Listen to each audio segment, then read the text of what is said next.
former Prime Minister of Ukraine, who I've met in my capacity as Shadow Foreign Secretary in Ukraine, to bring us up to date on the significance of this counter-offensive. Very, very grateful for you joining us, former Prime Minister. Bring us up to date with what's happened and its significance. Well, thank you. It's really a pleasure, and I do appreciate that you found the time to invite me. But let me start with the deepest condolences to the royal family, to the British people, to the entire Commonwealth, and actually to the entire world, with the death of the Queen. I had the chance to meet the Queen. It was 2005, October of 2005, and it was a very brief audience with then President Yushchenko and Prince Philip. And in these very challenging and shaky times, to have this kind of leadership that the Queen presented is just unbelievable. So once again, my deepest condolences to the British people, and the King is always alive. Thank you very much. That's very, very kind of you. And the values that the late Queen expressed and shared, I hope will be always alive too. In terms of the question you ask, I believe that this is a very important, I would say, gain and a very important victory in terms of the success of Ukrainian military to retake and to regain the territories. There are conflicting reports how much we actually regained. The president yesterday acknowledged that it is around 1,000 square kilometers. Commander of the Ukrainian military today provided another data that is around 1,800,000 square kilometers. But the thing is that, look, we showed to the entire world that we can win. Russia retreated for the second consecutive time. The first time they did it when they tried to capture Kyiv, the capital of Ukraine.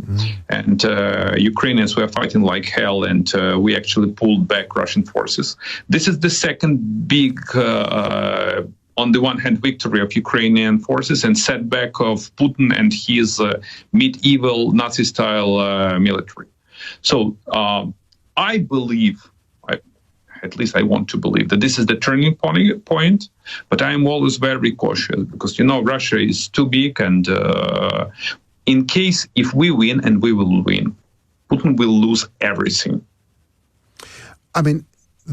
Vladimir Putin describes this as a withdrawal of troops in order to bolster efforts on the Donetsk front. He disputes the suggestion, if you like, that this has been a successful counter-offensive. How have the Ukrainians been able to do this? Is it because of the military equipment that they've got from our country, from the United States, from Poland, much of the European Union? We're all very concerned, of course, that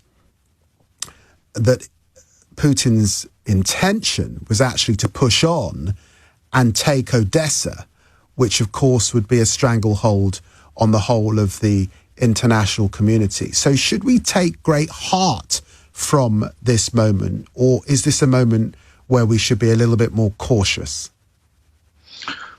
I am always cautious, but here is the thing. What is the ultimate goal of Putin? The ultimate goal of Putin was, is, and will be to take over an entire Ukraine. The ultimate goal of Putin and dictators like him, as he is not the only one in this world, is to undermine the global order, actually to undermine the free world, and to take over the free world with autocrats and dictators. Whether he has changed his mind, no. But you actually raised the question, what kind of tools, or why it happened that Ukraine managed to regain the territories. In my humble opinion, there are a number of pillars. The first one is that Ukrainian military is durable, and Ukrainian men and women in the uniform are very courageous people. The second one is that this was a well-planned and pre-planned operation. The third one is that we got intelligence that is needed. And the fourth one, which is of crucial and pivotal role, strong support of our Western allies. The United States, United Kingdom, the European Union, you decided to save Ukraine, to help to save Ukraine, and not to give any chance to Putin, both either to exterminate Ukraine and Ukrainians and exterminate democracy. So my take is that this is the joint success, and I really commend the efforts of the British people, of your government, and of the entire free world helping Ukraine. We last met in Kyiv in January before the invasion. I don't think we could have envisaged at that stage the brutality, the loss of life that we have seen. As we see this counter-offensive, what possibility do you think that this could go on to the extent that Ukraine might recover parts of the Donbass, or indeed Crimea lost over so many years? And how worried should we be to the general's reaction to this, what appears to be quite a humiliating withdrawal? You mentioned Putin. This is his regular narrative and his playbook. He always lies. And Russian deception is the normality. They are trying to sell this narrative that this was a regrouping, that this was a pre-planned operation. No, it was a very successful Ukrainian military lightning operation to retake the ground. In terms of Crimea, the ultimate goal of Ukraine and of the entire global community is to restore the territorial integrity of Ukraine in the borders which were internationally recognized in 1991. This means that Crimea was, is, and will be a part of Ukraine, period. There is no just other option.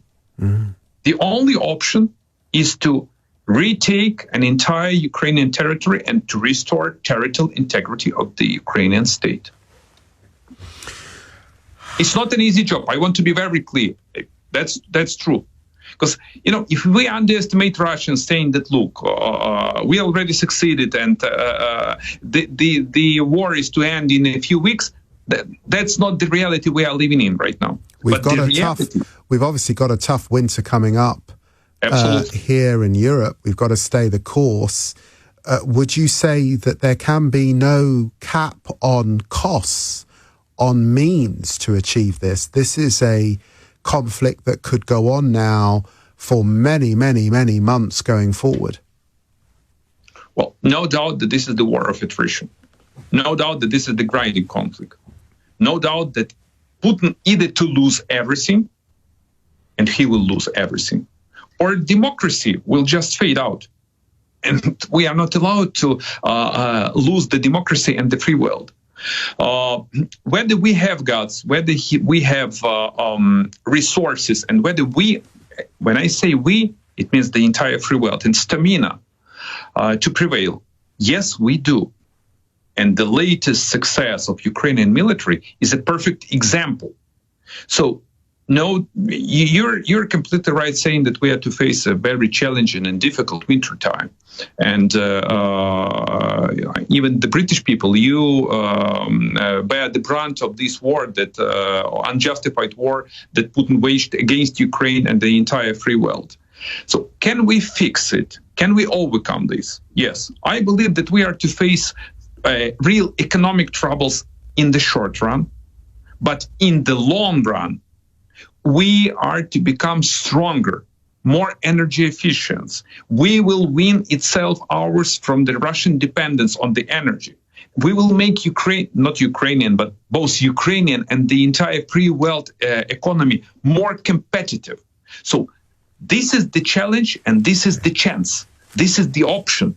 How to make our economy and our country stronger. and how to punish and to bring to justice those responsible for the war crimes and crimes against humanity, like Putin. How to stop these bloody dictators. These bloody dictators that want to take over our countries, our democracy, our freedom. Thank you very, very much indeed for joining us, former Prime Minister of Ukraine.